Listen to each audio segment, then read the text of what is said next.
उत्तराखंड में निकाय चुनाव को लेकर सरगर्मियां तेज हो चुकी है। बीजेपी हो या फिर कांग्रेस, दोनों ही दलों के बीच सीधा मुकाबला देखने को मिल रहा है, लेकिन दोनों ही दलों को अपने प्रत्याशियों के लिए काफी मशक्कत करनी पड़ रही है।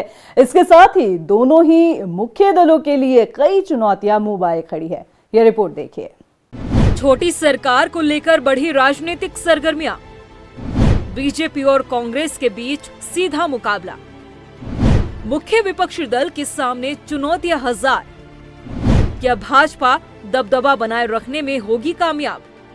उत्तराखंड की 11 नगर निगमों में बनने वाली छोटी सरकार को लेकर राजनीतिक सरगर्मियां और भी बढ़ गई है, क्योंकि चुनाव की तारीखों का ऐलान होने के साथ ही अब चुनावी रणभूमि में उम्मीदवार भी उतर गए हैं।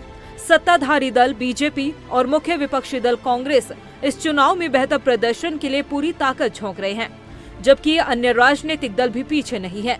मगर दो दल बीजेपी और कांग्रेस के बीच हर बार की तरह इस बार भी सीधा मुकाबला है। सबसे पहली चुनौती दोनों ही दलों के सामने अपने अपने उम्मीदवारों को लेकर रही है। हालांकि ये चुनौती अभी भी कम नहीं हुई। अभी जिन नामों पर मुहर लगी है, उन नामों को लेकर कांग्रेस में तो अभी से सिर फुटोबल की स्थिति बन गई है। कांग्रेस में बगावत के सुर बुलंद होने लगे। अपनों के ही फैसलों पर पार्टी के कई नेता और कार्यकर्ता नाराजगी जता चुके हैं, जिसमें महिला कांग्रेस की प्रदेश अध्यक्ष ज्योति रौतेला और कांग्रेस कार्यकर्ता उदयवीर सिंह पवार ने सीधे तौर पर पार्टी पर अनदेखी का गंभीर आरोप लगाया है।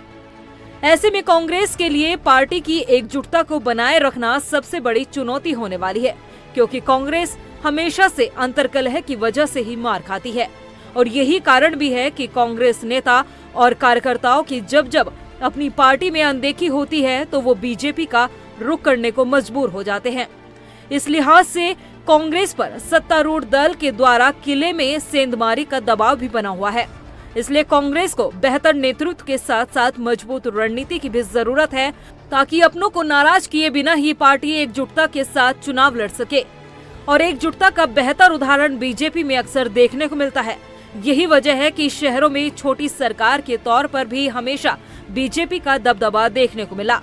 हालांकि बीजेपी के सामने चुनौती निकायों में अपने दबदबे को बनाए रखने और जनता के बीच जाकर सरकार की उपलब्धियों को गिनाने की है। खैर, मुकाबला तो दिलचस्प होगा ही, लेकिन देखना ये होगा कि इस परीक्षा की घड़ी में बाजी मुख्यमंत्री पुष्कर सिंह धामी मारते हैं या फिर कांग्रेस के प्रदेश अध्यक्ष करण माहरा। रफ्तार मीडिया के लिए देहरादून से ब्यूरो रिपोर्ट।